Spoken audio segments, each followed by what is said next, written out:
Welcome to this special edition of Sunday Night.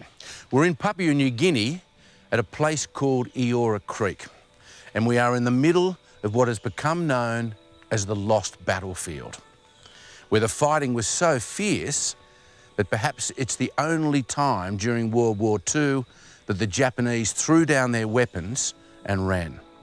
We are surrounded by the war graves of men who fought in the last great battle of Kokoda, where they have lain now for 68 years, undisturbed, undetected, their skeletons still in their uniforms. And tonight, we're going to reveal that site for the first time. So for all Australians and Japanese, this is sacred ground. And joining us to help report on this discovery is General Peter Cosgrove, former Chief of the Australian Defence Force. General, an historic find. An historic find indeed. This battlefield, the last great battle on the Kokoda track before the Japanese in full retreat went back to the north coast of New Guinea. A ferocious battle. Dozens of Australians died here, hundreds of Japanese, and this is their story. It doesn't take long. Kila Alev, one of the young village leaders, has found something. His metal detector has led him to a Japanese helmet. Yeah, I found here.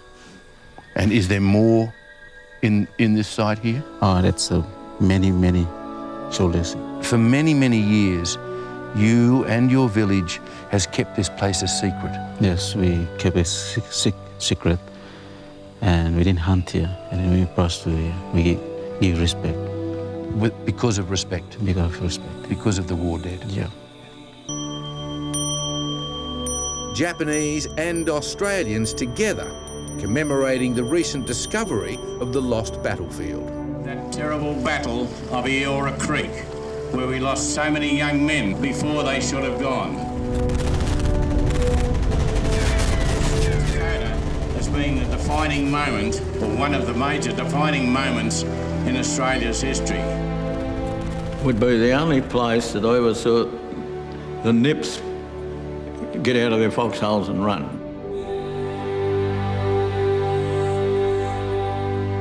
On last week's program, we introduced you to former commando Captain Brian Freeman, the man responsible for revealing a site historians have been looking for 68 years, the lost battlefield of Eora Creek.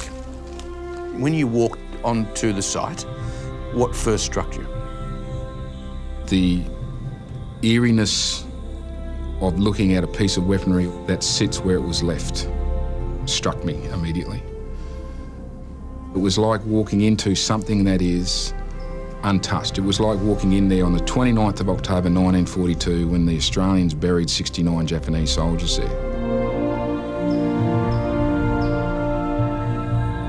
With the former Chief of the Australian Defence Force, General Peter Cosgrove, she's slippery, we return to the battlefield, a 3-day march from Kokoda. Good on you, mate, we've arrived. There's almost a cathedral sense of a place. And you can imagine 68 years ago, the screaming and the yelling and the explosions and the small arms fire. This place becomes, to some degree, eerie. And there is sort of a sacred nature to a battlefield. It's made of hard plastic. It's very well made. Over the next couple of days, our expedition carefully uncovered weapons, ammunition, medical relics, and war dead. They could be any of our sons. I was asked to come here today and pass on our condolences and our best wishes also to veterans of this campaign and also to the Japanese community for what is probably quite a significant discovery. Which is why former foes came together this week at the Kokoda Track Memorial Walkway to honour all those lost on the battlefield and those who are still with us today. We knew that they had not been defeated in any engagement up to that stage. I'd never be critical of the Japanese as fighters because we struck them again and again, and that was the only time really, that I think that we really give them a hammering. Tough, tough, tough. There is no tougher form of warfare than fighting in a country like this. Watching last week with a glass of red wine at home was Private Jim McKendrick. What hit him was seeing his respected commanding officer, Major Ian Hutchison, the man whose tactics turned the battle Australia's way. After seeing Hutchie and watching the program, I had to pour another drink.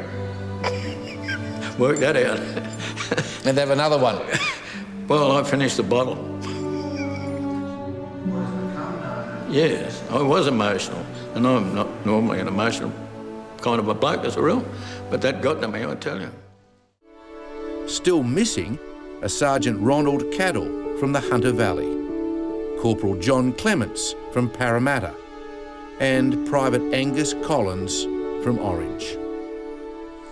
At the going down of the sun and in the morning, we will remember them,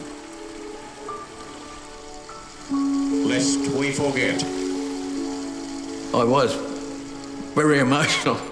I can imagine. Shook me up. And as I said, I can't ever remember feeling like that for, well, you know, long, long time anyway.